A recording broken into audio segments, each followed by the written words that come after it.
Right, let's hear for our panelists who are here this morning to tell us about what really this portends for IEBC, especially when the security is withdrawn. And allow me to introduce to you this morning, we have with us Ambassador Erastus Moncha, who is a former Deputy Chair of the African Union. Also, we do have with us Professor Noami Damba, who is the Vice Chancellor of KC University and also is an expert on defense and foreign policy. We do have with us as well Dr. Mustafa Yusuf Ali, who is a conflict resolution and a national security expert. Dr. Hassan Kanenje, who is the Director of the Horn Institute. Also, we do have with us Tom Kagwe, who is a board member of the IPOA, that is the Independent Policing Oversight Authority. Let's just hear from you this morning, especially in light of what is happening with the security being withdrawn from IEBC. What does it portend for the Commission? Is this now the end of IEBC? Let's begin with Ambassador Erastus. Well, good morning. Good morning. This is a sad development because two wrongs don't make it right. Everybody in the country is really weighed down by what is going on at IEBC, and unfortunately, the IEBC has not, lived to portray a good image of itself, and of course, it has lost public trust, it has lost confidence, and this has not helped, particularly in the current political dispensation that the country is trying to come together, for it to be seen to have been a total mess. Whereas one would agree with what is going on in Parliament to say, okay, let's initiate the process for eventual removal of the commissioners and the chair and the rest. But you don't go it the wrong way. Withdrawing security from them is not an answer. I think the way forward is follow the process, and if they are culpable, then take the necessary steps to remove them. But of course, all said and done, it is a sad moment. It is time that we now go back to the drawing board and put in place an institution that will instill confidence, that will be able to move the country forward. So is this time, or is this a very providential time for Kenya to actually try and drill deeper, peel back the mask and go to the underlying issue as far as electoral processes is concerned in this country? Because this will be the second lot of commissioners that we're sending away. And every other time we're waiting for another shoe to drop when it comes to IEBC. So what sort of lessons should we learn from here? Maybe we're not doing something right as a country. Maybe there's just something so bad that is happening within IEBC that has not been sorted. And what we're always doing is just having a band-aid solution, covering a festering wound within IEBC. Should we come up with another task force maybe to interrogate what is really happening in the IEBC? Let's hear from Dr. Mustafa. Debarl, there appears to be a serious conflict of interest within IEBC, and secondly, subterfuges that are affecting now not just IEBC but many other institutions that are supposed to deal with political issues, including elections. For some time now, we've seen institutions being undermined, and the institutions, whether that is IEBC, the judiciary, the presidency, this is a habit that seems to have stuck with a section of Kenyans. When they do not agree with something, then they go ahead and undermine an institution. Now, the sanctity of institutions, which are provided for by the Constitution in the Republic of Kenya, is something that we should respect. The way people who are tasked with running those institutions, some of those commissions, and it's not just IEBC, there must be a way that these institutions are run professionally, and Kenyans should demand for answers. Kenyans should demand for integrity in the persons that are running these institutions. And we cannot go on as a country the way we are changing commissions or commissioners. We just did away with the previous commissioners, yes, just before elections, and then we installed, the government, or rather Parliament installed another set of commissioners. Now here they are wrangling. we must find what is the root cause of this and address. All right, let's hear from Dr. Hassan Kanenje. Good morning. Good morning, Debarl. How are you today? Very well, thank you. Good. It's evident that for some time now, things have not been good at IEBC, even prior to the election and prior to the rerun of the election. And this testimony of what happens when we tend to politicize constitutional bodies that are supposed to actually performing national functions and not serving partisan interests. The announcement that security detail has been withdrawn is actually sad. My advice would be, first of all, we shouldn't be running a little bit too fast ahead of ourselves. I think it's important that this matter is investigated. Now, having said that, we've been busy as a country cannibalizing IEBC for some time. In the process, there is very little public trust, not to mention an apparent conflict of interest that some commissioners are actually engaged in. Now, part of the problem is structural within IEBC and the way it's structured and the centers of power within IEBC in terms of who is ultimately responsible for what. And I think that has created a problem, especially between Chebukati and Chiloba for a while right now. And the divided loyalties to the two, for instance, within IEBC, has only gotten worse. But as a country, we can't keep playing the same game. You know, from the days of the Electoral Commission of Kenya, of course, we know what happened. And we sent away a bunch of commissioners not too long ago. Now it looks like we may be sending away a bunch of others, some of them who have voluntarily resigned. I think a time has to come where we actually have to stop doing this and get serious. Yeah, we can see also on the screen right now the particular editorial cartoon by Gado, Great Cannibals of IEBC. Right, so it's a man world within IEBC. And right now we can see also headlining the front pages of the dailies, the Star as well. They're saying no, we didn't do anything. If we just put back the cartoon so that now we can have also Tom Cargo just weighing in on that particular editorial cartoon. What do you think about that editorial cartoon and what is happening within IEBC? I think it's not within my province to discuss an independent commission. But let me flip the argument for purposes of opening up a better discussion. Number one, you talk about security being withdrawn. I belong to the same caliber like those commissioners. I've never had security for 6 years. The question we should ask ourselves first, why do we have VIPs secured by 2 or 3 police officers who call themselves bodyguards, yet they are not even trained on the role of bodyguarding? I think it's a sense of entitlement that Kenyans are paying a very hefty price to continue having 2 or 3 fellows in my home, walking with me to meetings. Then I protect my parents. I think that is not security. That is a sense of entitlement, which commissioners, who are my colleagues, in the same level as state officers, have continuously burdened Kenyans with. Let me be very truthful, that to date, from June 4th, 2012, we, as the Independent Policing Oversight Authority, have never, ever requested or gotten security from police officers because, of course, we oversee police. But this withdrawal, withdrawal, has been one of the key things that we must ask ourselves as a country. What do we need to see more? And this is a debate I want us to discuss openly. Yes.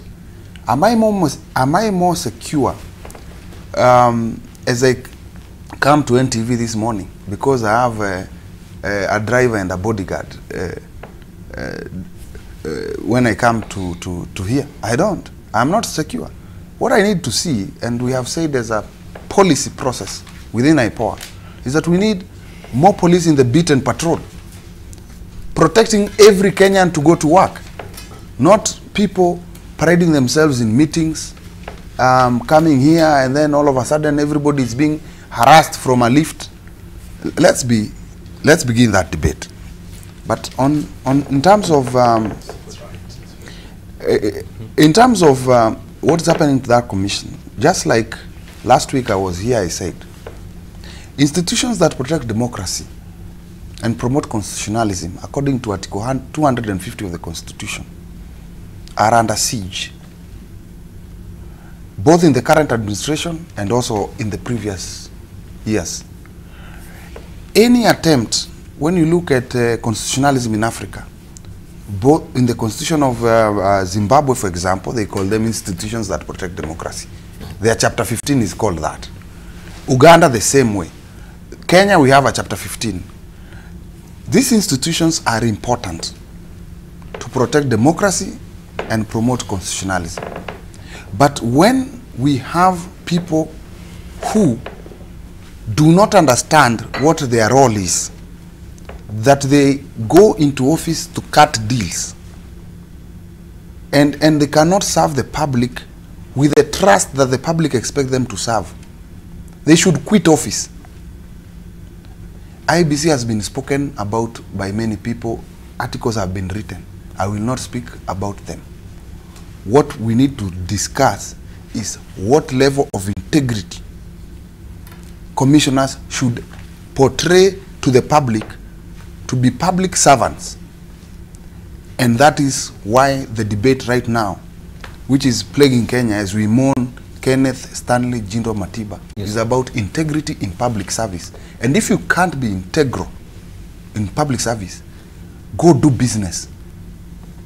Get out of public service. This is not a place to make money. Procurement cards and all these deals. Go home. You're not supposed to serve the public.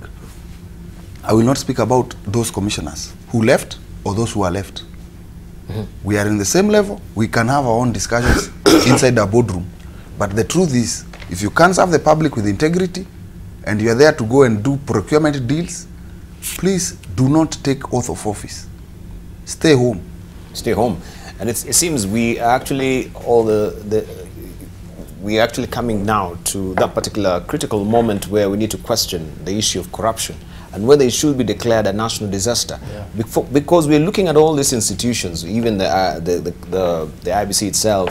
The chicken gate scandal has not even resolved yet. In the UK, some have been put or thrown into the slumbers. Here in the country, we're still holding them, coming before the committee, the parliamentary committee, to answer questions that they should have answered 5 years ago, right?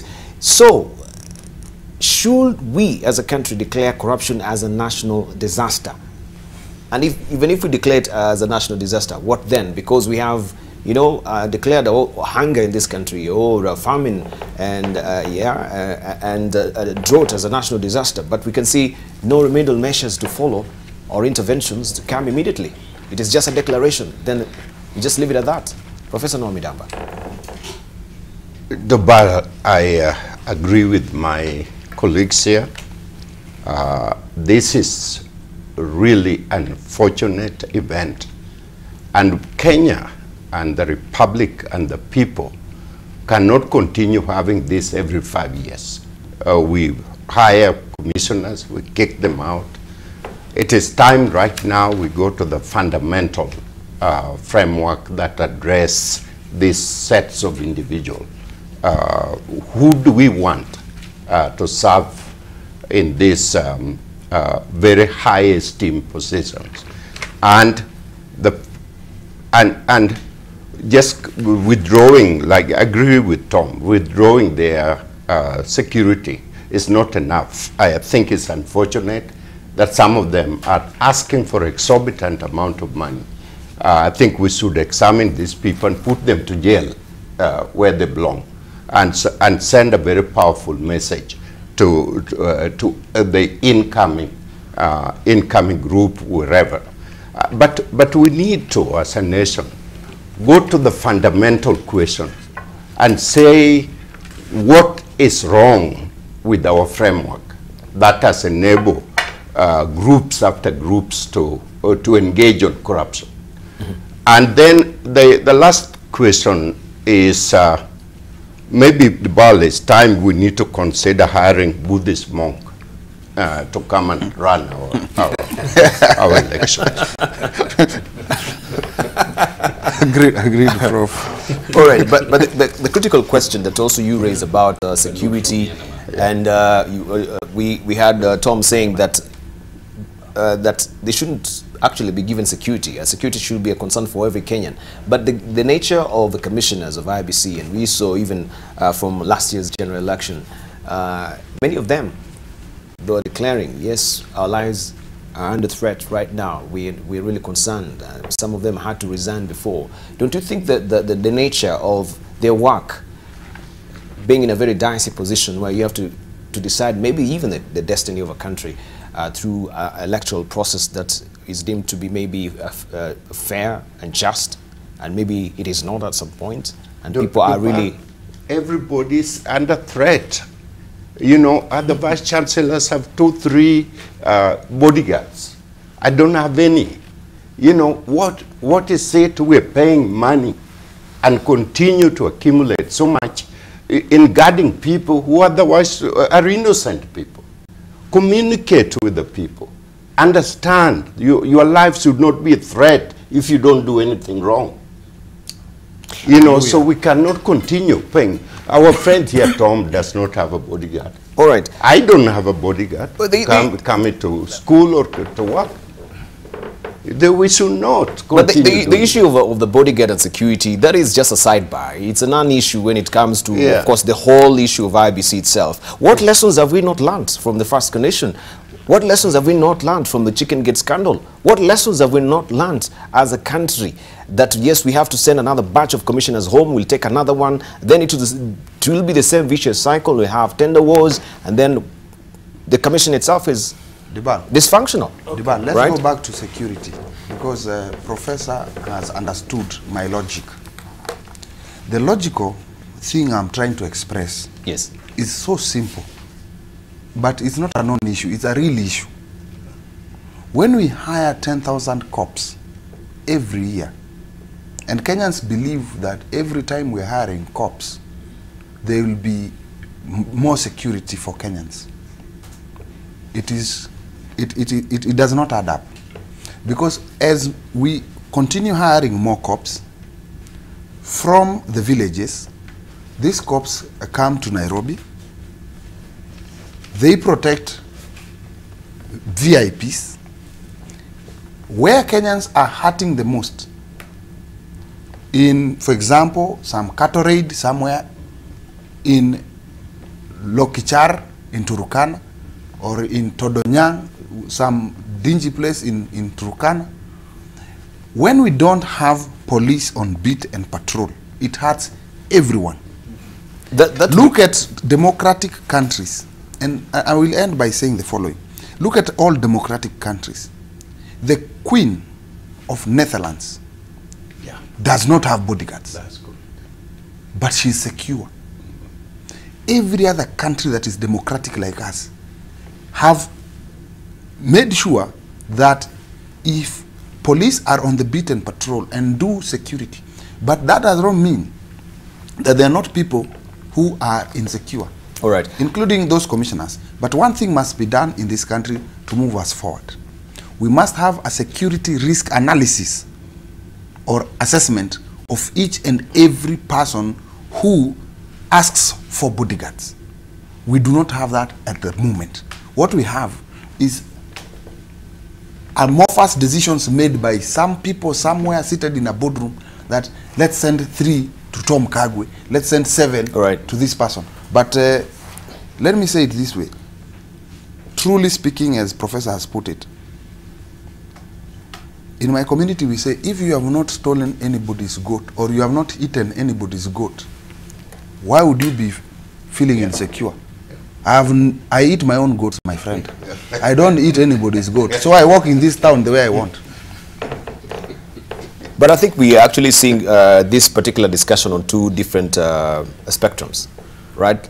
The security bit is sort of a deflection we are looking at IEBC holistically. This is the second time that we are actually having commissioners going home. And the question that I'm asking very pointedly is, what are we not learning from this exercise that we had before? We had also a joint parliamentary commission on IEBC. There was, you know, protest, people died, you know, stones were hurled at police. I mean, the country was critically at a place where everything was dysfunctional. The question is, do we have players in this country or cartels who are actually, you know, functioning at the dysfunction of his commission? Is just corruption the main issue? And how come we are remaining none the wiser that now we have to send them off? Then we'll get other commissioners, which is very expensive again, hiring again, taking them throughout the exercise. It will be another learning experience for them as well. That is a question that I want us to I do not really in any way undermine the issue of security, but from IEBC critically, because IEBC in itself is a security threat in this country if it is not functional. We need to have a functioning IEBC. Debarl, you are quite right. I think all this question of security, as Thomas said, is a manifestation of something that is not right. It's a symptom of something that has gone wrong. Yes. But I think let's not be lost in this detail. Let's go for the big picture. And the big picture is, and I think this is the point that Tom brought out very well, and it is the cartoon, rallying point. What is happening with our democratic institutions? The institutions that are supposed to safeguard our democracy, they are being cannibalized. And I think it's the way our constitution is framed. Yes. It is the way in which it has been operationalized, the interests groups that come to the table and make sure that these institutions are populated by people of particular persuasion, which means then they are not there to serve the interests of the larger population, but the interests of those that they are supposed to be loyal to. And that compromises their position. But even when you go inside these institutions, if you look at what is the critical issues that is now facing IEBC, what is undermining itself from inside is procurement. And therefore, we all aspire to these public offices, not because we want to serve, but because it is a shortcut for us, to be entrepreneurs and make money. And that is what you see. And perhaps even those who have placed them there, that is exactly what their brief is. It is not to serve the people. And so that is a really compromised situation. As the computer language says, garbage in, garbage out. If you don't have people of integrity, select them well, have a good law, you will end up in that situation all the time. Debarl, you've heard it from the former Africa Union Deputy Commissioner, Ambassador Mwencha.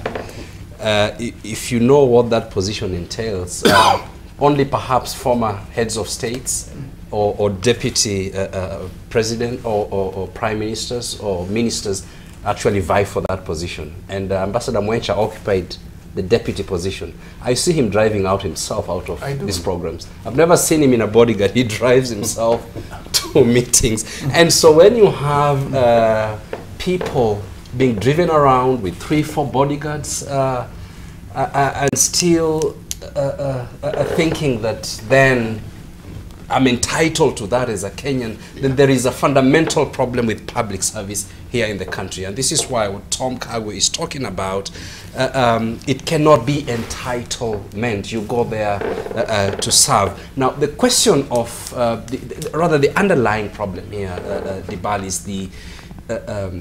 is again the integrity and fidelity to these institutions. If we just allow political processes and machinations to undermine institutions that have been put in place, then we are not going to go anywhere. If we are going to have a handshake, and the first thing then after the handshake is that people are demanding for their security to be returned to them. And that's actually what happened.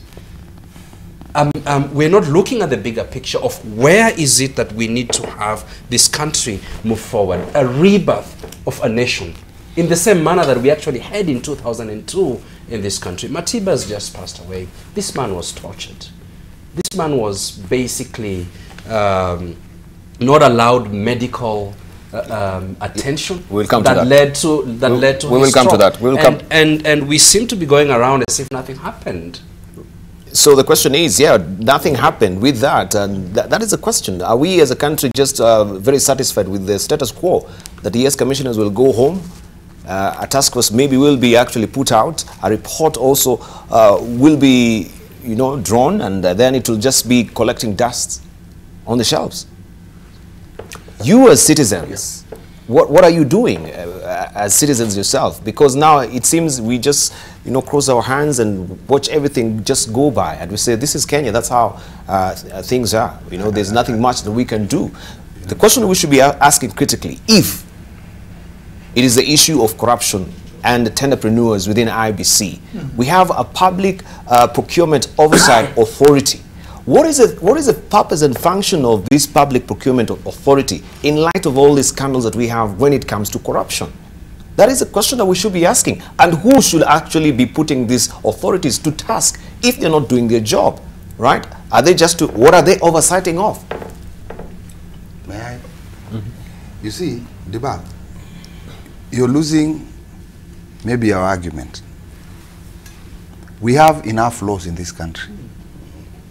We have enough institutions in this country. Last week I told you institutions are people, especially those at the top level. If the tone cannot be set from the top,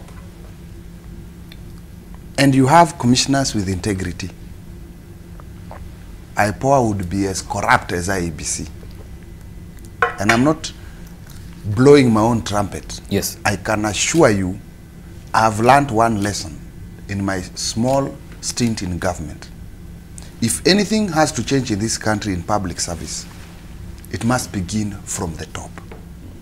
If you set the tone from the top that you have integrity, not by saying it, but by actually doing it and doing the right thing, everybody below learns that if you somehow influence an investigation somewhere, I will fire you before end of day in that institution.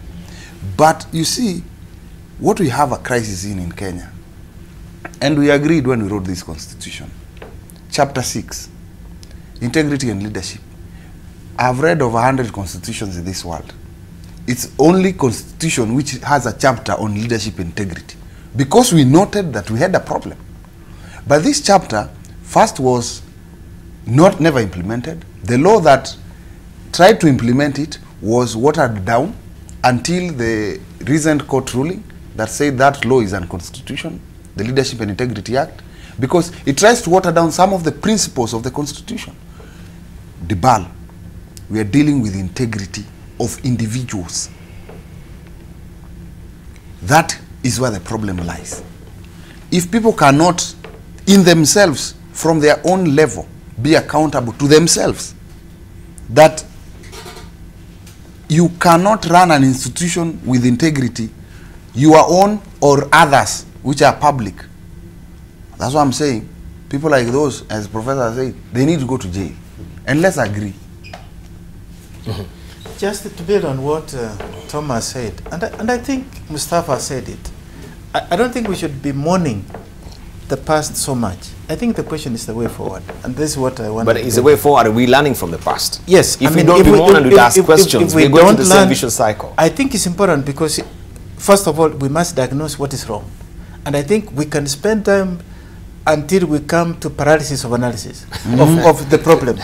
But I think... But that's where we are. that's the question that we are asking this morning. And that's what I want to do. We always diagnose. That's what I want to do. There was a task force. Exactly. Yes, then again we are in the same rut again. Yes. So I think we're just taking Kenyans for a ride. Yeah. Yeah?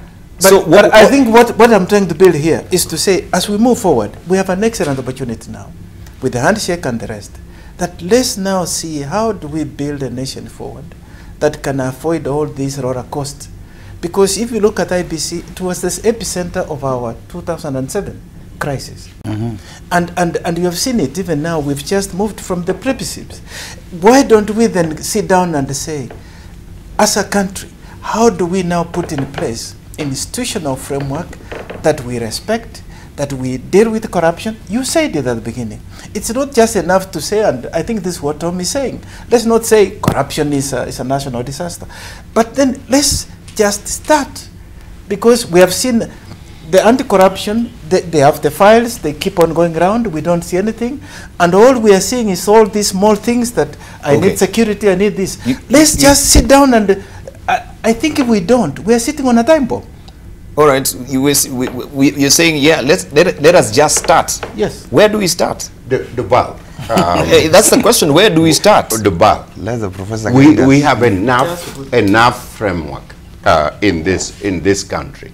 We have enough police. Believe me or not, I chair the task force on the national value. Yes. And it is a policy in the country. Even you are part of a task force in this country as well. You are the people we are talking about. No. They have task force, they've come up with every good recommendations. But I don't have where is bodyguards and everything. No, don't just settle down. The most fundamental question is, why are so many people fighting to go in there and be elected? What is it for them? You know, President Kennedy asked a very pointed question to American people. You know, don't ask what your country can do for you. Ask what you can do for your country. And what we have is from MCS to members of parliament to senators to all these folks. They're going in looking for jobs. And they're going in looking for goods. Yes. They're not going in looking for... No. Let me just finish. You all have established that. My point is, why do we allow people to go in government and become rich while they're in government? Matiba did not go in government to become rich. He was rich before he went in there. Correct. He went to provide services. Why don't we take these people to jail who are fleecing the government and coming out with so much wealth out of it? You know, why don't we ask, how did you get it? Through your office. Then you deserve to go to jail. That will then lessen the pressure over the people that we are selecting. You as a Kenyan and you as a Vice Chancellor. Yes. Yeah, you just also will not be waiting for this opportunity on Wednesday to come and say that on TV. Right? After you walk out of a studio, what do you do? I practice that at my own institution. If you are compromised or engaged in any corruption activity, you don't belong to that institution. I do it. You fire them. I walk through what I'm saying right now. Let's hear from Dr. Khanenje. I'll probably just make one comment on this, you know, so we can move to the next issue. But going back to the beginning, Debarl, when institutions are born of politics and nurtured in corruption, they will soon die from politics and buried by corruption.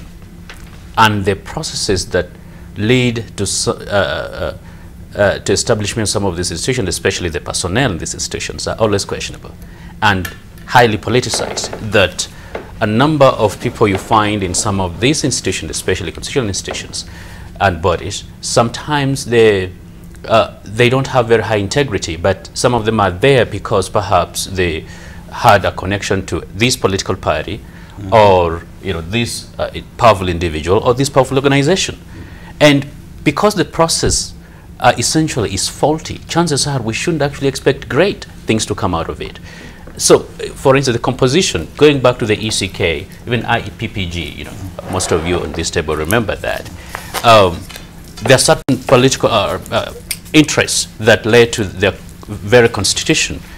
Sooner or later, sometimes those interests start to diverge. And the way that body is going to operate is going to be a reflection of the process that actually informed its creation. And we have to change the way we create these bodies. Number two, just a little comment with regard to security and the use of security. I think there has to be a very clear policy, unless the panelists are aware of it, in terms of who should get security and who shouldn't.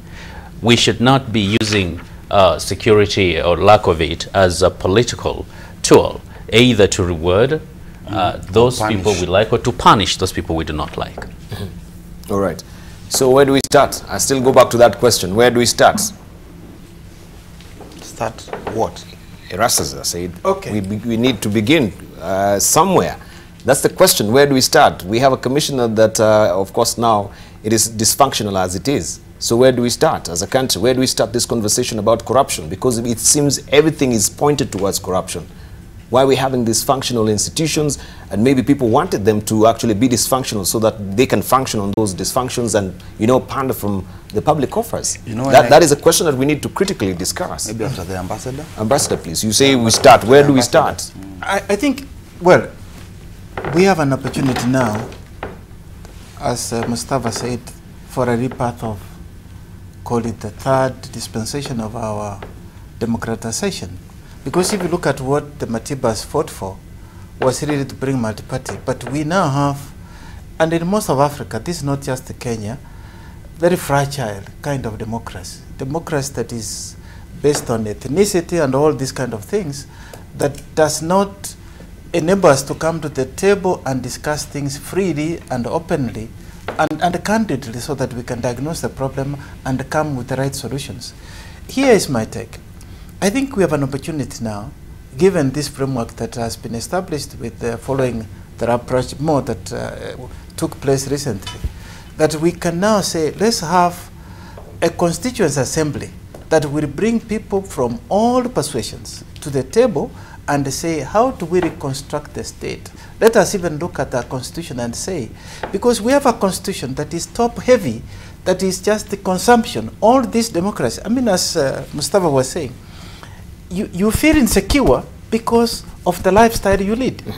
I was in a situation where I was required to have security officers, but I rejected that. I could drive myself to church, and I say I don't want any security around me, because I didn't think that if God cannot protect me, that security officer can protect me. I've seen heads of state being assassinated with their security.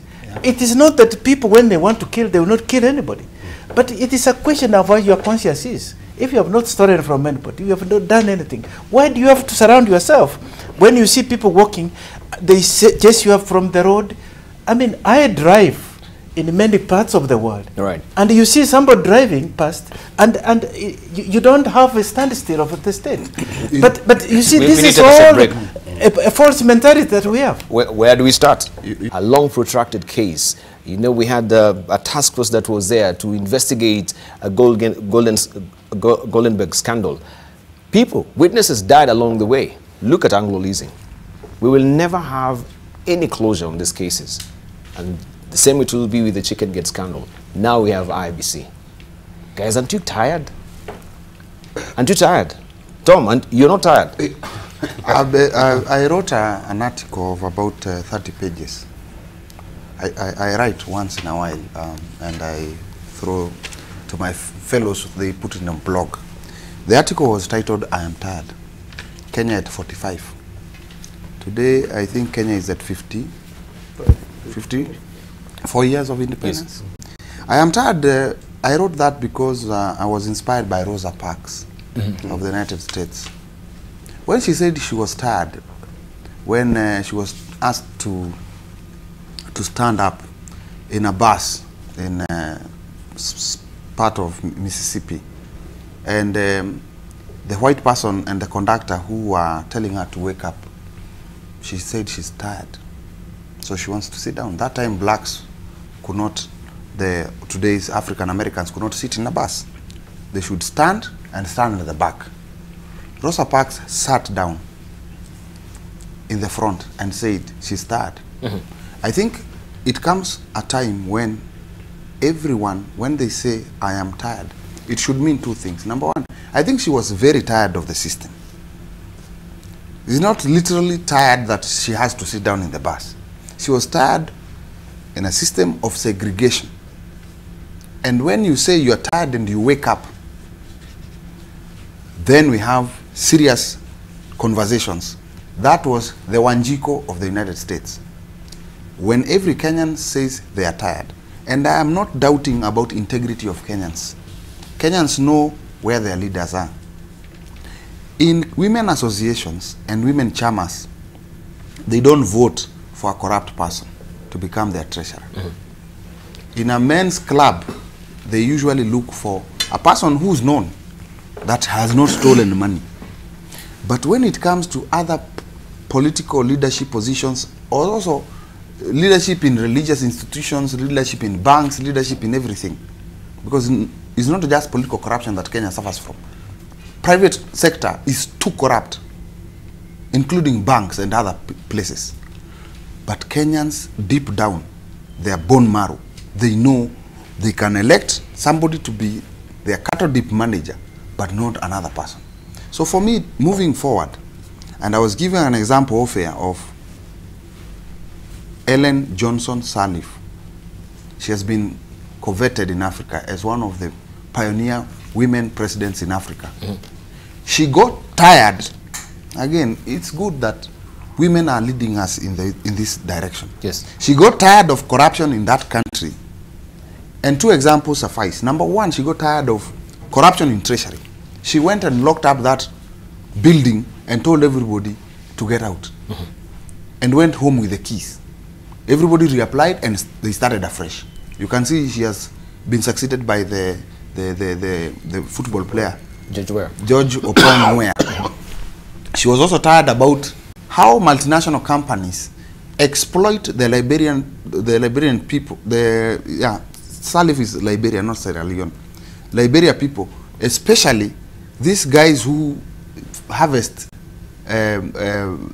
rubber, Firestone.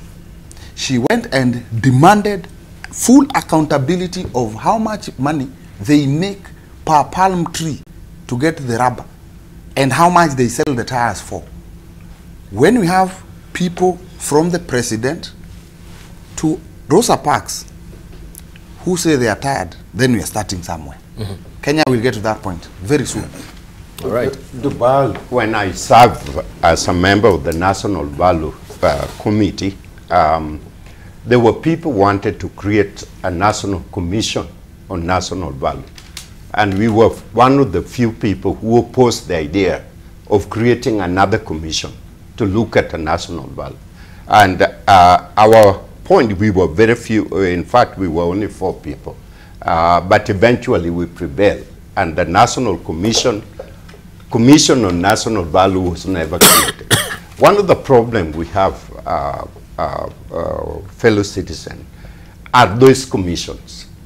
And at that time I asked a question, how much does overall all the commission cost Kenya?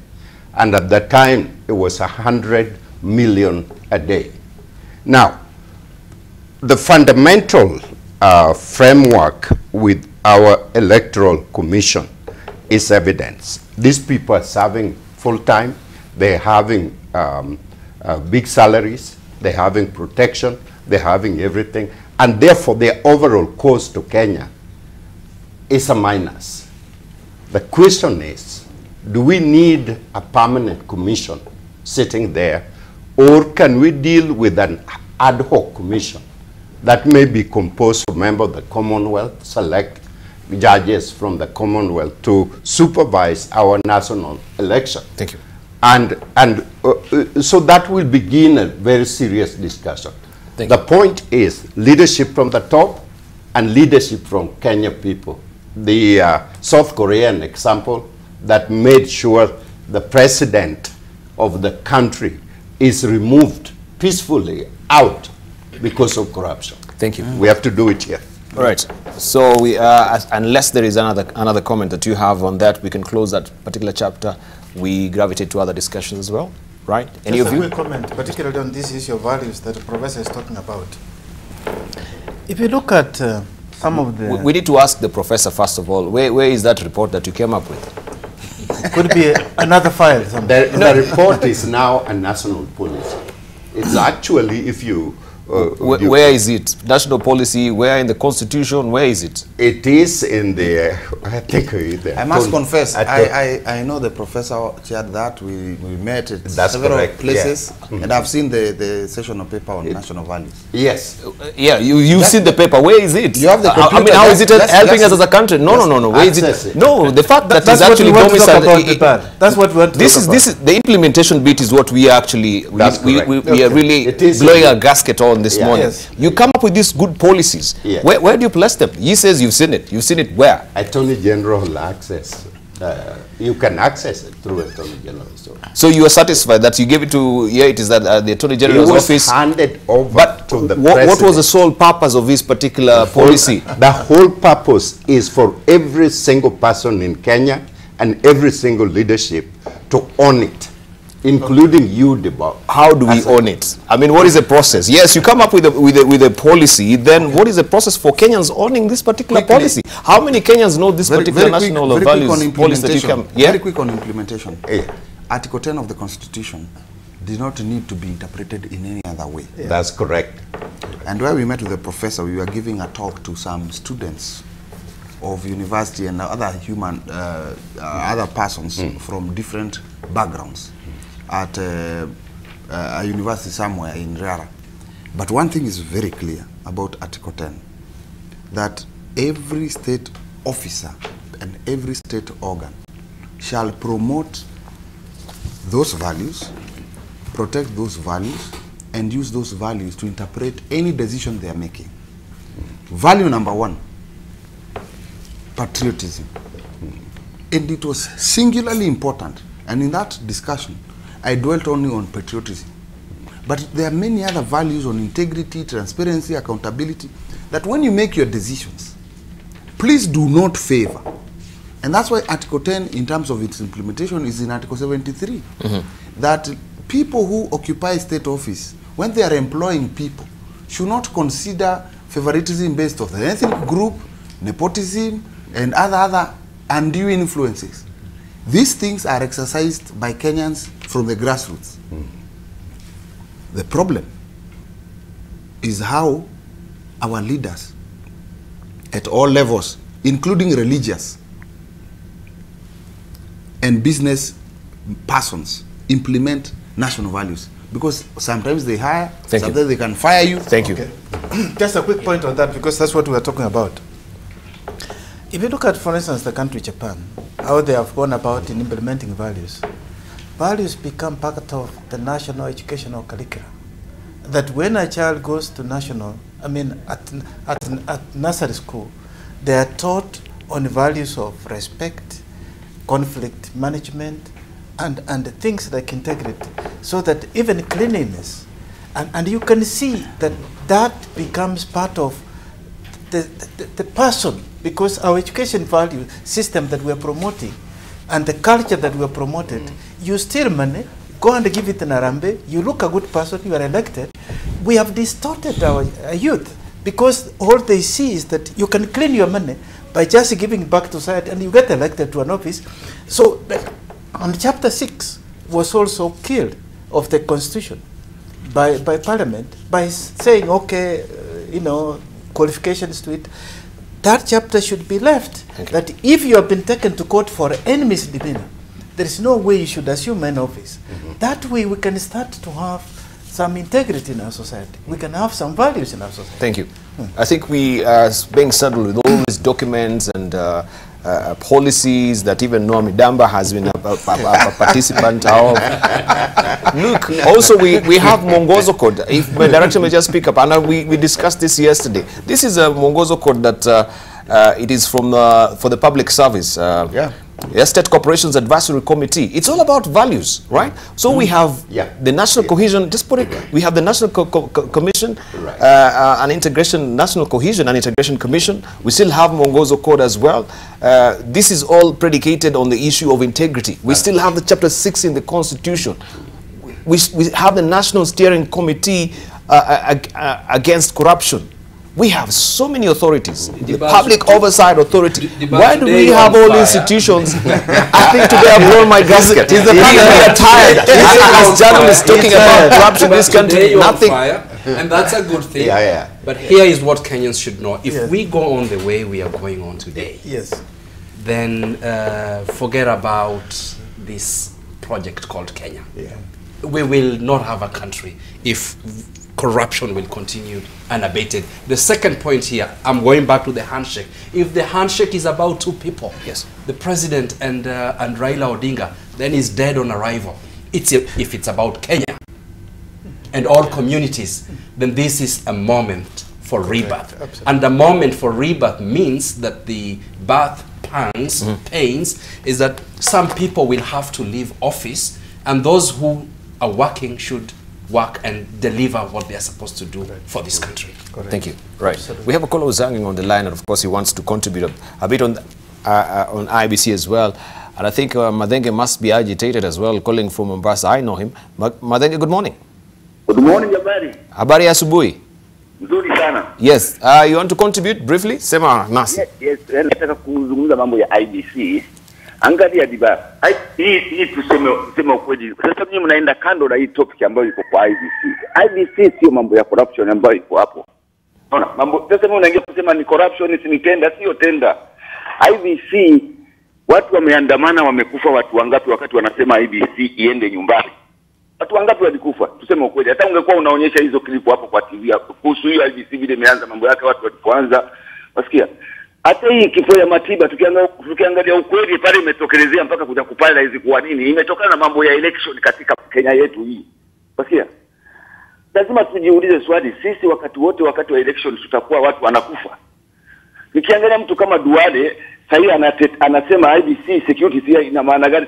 Yetu wakati watu walikuwa wanasema yule mtu anaitwa Guliye atoke, yeye aliita watu wake kutoka huko Garissa, wakaja kwa TV wakatoa statement wakisema hawezi kwenda kwa sababu wanaonea Muislamu. Wasikia? Unajua vitu vingine lazima tuulizane. Na sikiangalia kwa upande wa IEBC watu wangapi ambao walikufa? Vitu ambavyo havifanyi kazi kama IEBC ambao wanasababisha vifo katika hii nchi.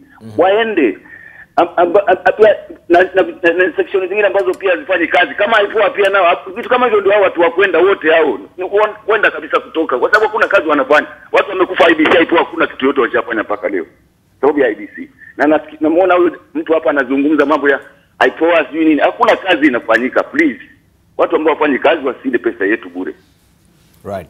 Thank you, Madenge. And also on social media, we do have reactions as well. I can just read some of them. Here we have Jimmy Gakio saying, you have a good topic to discuss, good panelists and good timing for your discussion, but we lack good governance and leadership to curtail these animal called corruption. Threats of arrest to perpetrators by the president are of no value or impact. This is what Jimmy Gakio is saying. Tashtush, Kenya has never had any history of punishing corruption. Tell me one corrupt person ever prosecuted and I will prove to you. 1 + 1 is 11. And we have also Agri Mayabi saying, it seems something is wrong with your analysts today. Why come up with a report that can't help Kenyans or even be accessed to benefiters, right? I think you clarified that. We have John Gidanga saying, of course, it's only the naive who could not see the eventual ouster of the timid Mr. Wafula Chebukati. The Jubilee government operatives just kept him there to fulfill their purpose, and it's now time for him to be shown the door. That is what John Gidanga is saying. We have Kennedy Omogi. He is saying, it should not be you, my friend. You enjoy the privilege. You, my enemy, you don't enjoy it. Clear policy. That is what he's saying. He continues to say, who will arrest while all civil servants have become politicians and businessmen and women? We have also Randy Boya. He's saying the IEBC commission is not dysfunctional. Remember, the MPs hurriedly changed the law to make sure 3 commissioners can form a quorum. And if the chair is away, the vice can act as the chair. And we have Philip saying, IEBC requires patriots who are ready to die for doing the right thing. Problem with our evil politicians is that they will use you when in defense of their selfish interest and massacre you immediately after using you, right? Then we have also Smeikhail Peter. Chickens have come home to roost. Last year, the MPs led by Murkomen and Duale amended the Elections Act to reduce IEBC quorum to 3 commissioners, excluding their CEO, meaning from where I sit, IEBC is good and set to go. And we have also Kinyal Kirinya. Do we need more education or more laws to end this menace? That's a probing question. And also we have also Beng Charlie, biashara safi si ya walaghai na wezi. Watu kama hao wafungwe jela kule Manyani. And we have also a caller hanging on the line. Let's just hear from her and then we continue with the discussion. Victoria from Kitale. Good morning, Victoria. Good morning to you. Morning. You have a question or a contribution?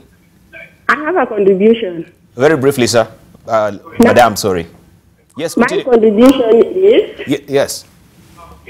Now, this country is moving on the wrong direction because we have left it in the hands of politicians. Yes.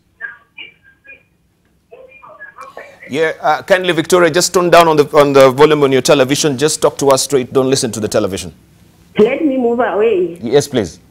Now, I'm saying that our country is on the wrong direction because we have left it wholly in the hands of politicians. Yes. Now, this corruption, we cannot do away with it because yeah, because it's from above. Each and everything in this country is determined by politicians.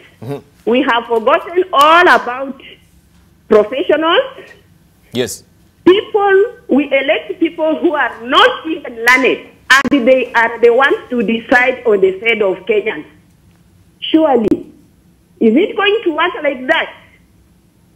I feel pain in my heart when I see doctors demonstrating, running, jumping on the road because the government has not done what is right for them. So, my take is that yes, this country will be okay if it will be put in the hands of professionals. Thank you. And everything will be capped. Otherwise, Kenya is no more. Thank you. Thank you. Right, thank you very much, Victoria, calling there from Kitale. And I think also Kenyans, you've heard Victoria, she's also a frustrated Kenyan as well. We have a state capture, is our hands on politicians really holding this country to ransom. That's a probing question that we need to think about.